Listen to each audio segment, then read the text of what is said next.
Hi there, I'm Christine Dunbar from SpeechModification.com, and this is my Smart American Accent Training.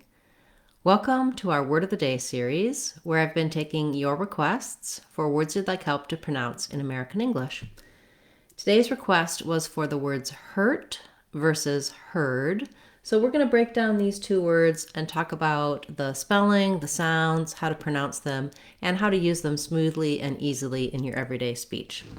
So first of all, when we look at the word hurt, it's just one syllable, and what's challenging most likely in this word is the vowel the sound. It's got the tense The word hurt, even though it's spelled with the letters UR, it has what I would like to call the ER or the sound. So hurt and her, even though they have different spelling, have the same vowel sound. So if you're able to say the word her with that vowel, then just adding a T, her, hurt, is one strategy to be able to say this word. It may be challenging for you to do that R, in which case I recommend my American R playlist. You can check that out on our channel page.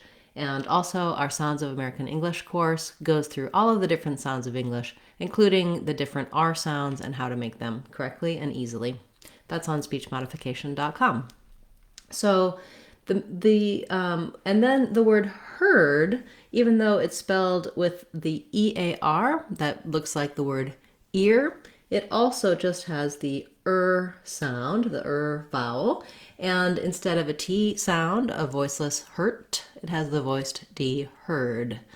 But what you might find is that when you're listening to native speakers, they're not saying those T's and D's very strongly. If I'm saying I'm hurt, I may actually make what's called a stopped T. So rather than hurt with the air coming out, I go up to form the T and then I stop, no air gets released. So hurt is like a very short vowel with my tongue marking the T and no release. Heard, I may also make a stopped D, so rather than heard with a strong released D, you won't hear the D sound. You'll just hear that my vowel is longer, and I do go up to stop that D, heard.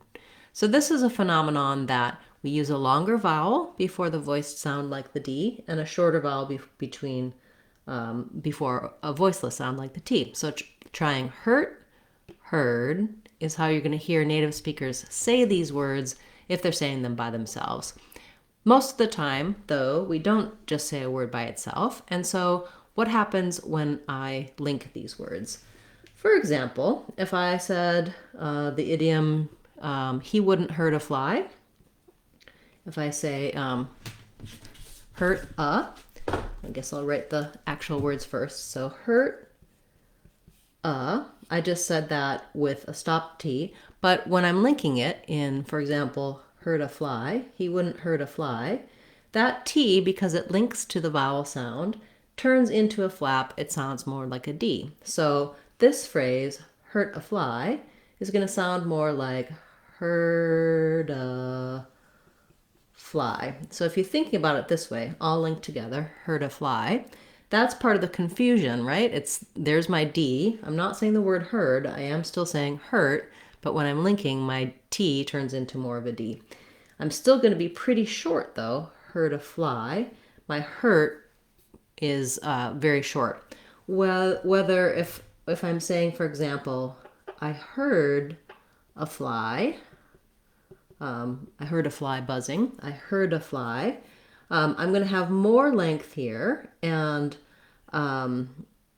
it's also going to have the same linking. So I heard a fly. I still be heard a fly, but my heard is going to be longer than he wouldn't hurt a fly. He heard a fly. He heard a fly. So it's a pretty subtle difference. Those D's and T's with the stop sounds and the linking are pretty complex.